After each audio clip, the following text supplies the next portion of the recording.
కులాలకు అతీతంగా హిందువులు జాగృతం కావాల్సిన అవసరం ఇదేనని, లేదంటే రాబో రోజుల్లో హిందువుల జీవనం కష్టతరం కావడం ఖాయమని రాష్ట్ర సాధు పరిషత్ అధ్యక్షులు శ్రీ శంకర్ స్వామీజీ అన్నారు.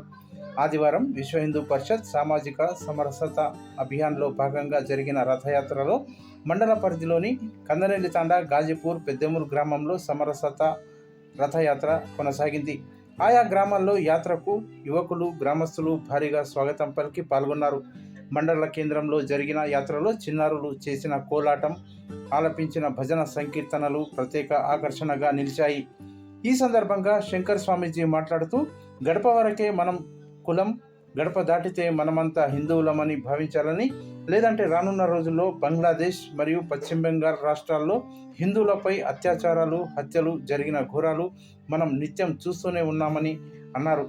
అంతేగాక గత 4 రోజుల క్రితం జమ్మూ కాశ్మీర్లోని పహల్గాం పర్యాటకులపై ఉగ్రవాదులు కేవలం హిందువుల ధర్మం అడిగి పక్కాగా నిర్ధారించుకొని బుల్లెట్తో వర్షం కురిపించి హత్యలు చేశారని అన్నారు. అస్పృశ్యత, కుల భేదాల నివారణలో ప్రతి ఒక్కరూ ముందుండి హిందువులంతా ఏకంగా పనిచేయాలని ఆయన కోరారు. ఇంకా ఈ కార్యక్రమంలో విశ్వానంద స్వామి, శాంతానంద స్వామి, విశ్వ హిందూ పరిషత్ సామాజిక సమరసత తెలంగాణ రాష్ట్ర కన్వీనర్ ధనుంజయ్, విశ్వ హిందూ పరిషత్ నాయకులు శ్రీశైలం, సంగమేశ్వర్, పూర్గుర్తి మోహన్ రెడ్డి, విద్యాసాగర్, జక్కుల బీరప్ప, నల్ల రంగారెడ్డి, నల్ల శ్రీనివాసరెడ్డి, వడ్ల రాములు, చాకలి శేఖర్, సానం శ్రీనివాస్, పరిపూర్ణాచారి మరియు బజరంగ్ దళ్ హిందూవాహిని కార్యకర్తలు భారీగా పాల్గొన్నారు. అనంతరం పెద్దేముల్ మండల కేంద్రంలో శ్రీ పూర్గుర్తి మోహన్ రెడ్డి నివాసంలో భారీగా అన్నదాన కార్యక్రమాన్ని నిర్వహించారు.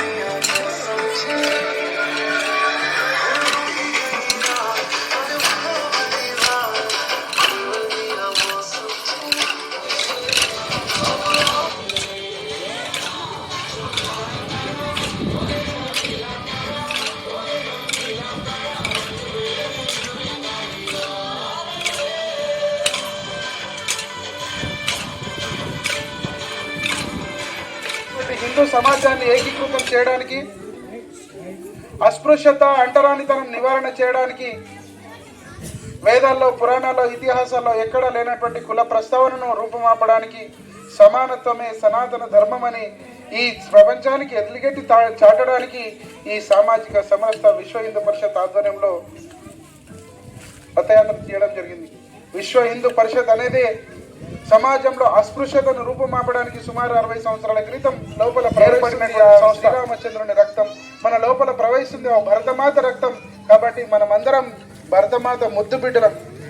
మమ దీక్ష హిందూ రక్ష, మనం సనాతన ధర్మాన్ని రక్షించడానికి కంకణబద్ధులై ఉండాలి. మమ మంత్ర సమానత అంటే మనమందరం సమానులమని, మనమంతా సమానత్వాన్ని తీసుకురావడానికి మనమందరం కృషి చేయాలని విశ్వ హిందూ పరిషత్ ఆనాడే కృషి చేసింది. కాబట్టి హిందూ బంధువులారా, మరి కులాలుగా, వర్గాలుగా విడిపోతుంటే మనం ఏ విధంగా ముందుకు రాగలుగుతాం?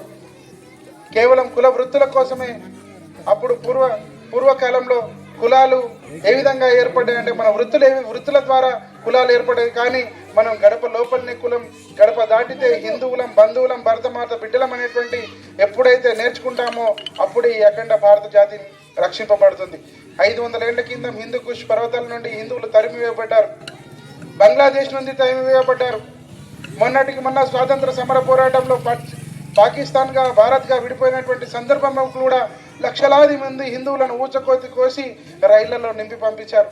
మొన్నటికి మొన్న బంగ్లాదేశ్లో సుమారు 6-7 నెలల క్రితం హిందువులను ఊచకోత కోసారు. మహిళలను 60-70 మంది కలిసి రేప్ చేసి మానభంగాలు చేశారు. మొన్నటికి మొన్న పశ్చిమ బెంగాల్లో ముర్షిదాబాద్ అనేటువంటి పట్టణంలో హిందువులను గ్రామాలు ఖాళీ చేయించారు.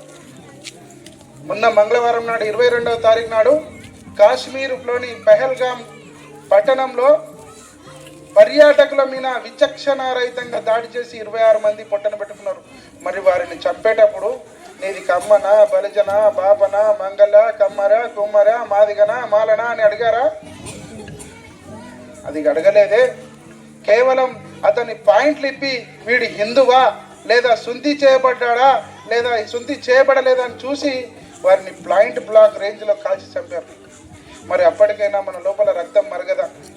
హిందువులమై ఉండి కూడా మన హిందువులపైన, సాటి హిందువులపైన వివిధ ప్రాంతాల్లో ఎంత దుర్మార్గమైనటువంటి దాష్టికమైనటువంటి చర్యలు జరుగుతున్నా మనం ఇప్పటికీ కూడా సంఘటితం కాకపోతే రాబోయే రోజుల్లో మనం పశ్చిమ బెంగాల్ నుంచి ఏ విధంగా అయితే హిందువులు పారిపోతున్నారో, కాశ్మీర్ పండితులు ఏ విధంగానైతే పారిపోతున్నారో, తర్వాత స్థానం కేరళది, అటు తర్వాత స్థానం మన తెలంగాణది అనేటువంటి సోయిని మాత్రం గుర్తించుకోవాలి. లేకుంటే అదే అక్కడెక్కడో కాశ్మీర్లో జరిగినటువంటి సంఘటన మన పెద్దేముల గ్రామంలో కూడా జరగవు అనేటువంటి నమ్మకం అయితే లేదు. కాబట్టి హిందూ బంధువులారా, మీకు చేయతి ఒకటే వేడుకుంటున్నాను, మనం కులాలుగా వర్గాలుగా విడిపోవద్దు, మనం ధర్మాలుగా విడిపోతూ మనమంతా హిందువులం, భరతమాత బిడ్డలం అనేటువంటి భావనను మాత్రం కలిగి ఉంటే తప్ప మనం ముందరికి రాలేమనేటువంటి ఒక సోయిని మాత్రం గుర్తుపెట్టుకొని రాబోయే రోజుల్లో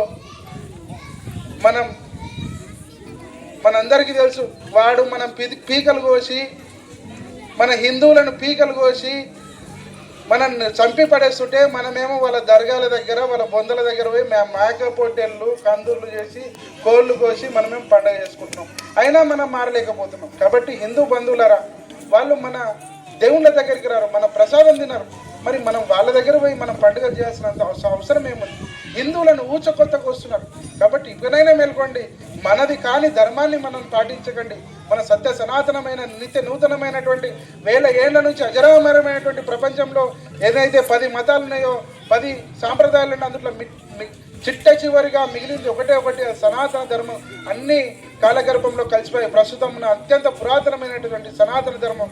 కాబట్టి నిత్య నూతనమైనటువంటి సనాతన ధర్మాన్ని తప్పకుండా ఆచరిస్తూ గ్రామంలో జరిగేటువంటి ప్రతి పండుగని హిందూ బంధువులందరూ కలిసిమెలిసిగా చేయాలి.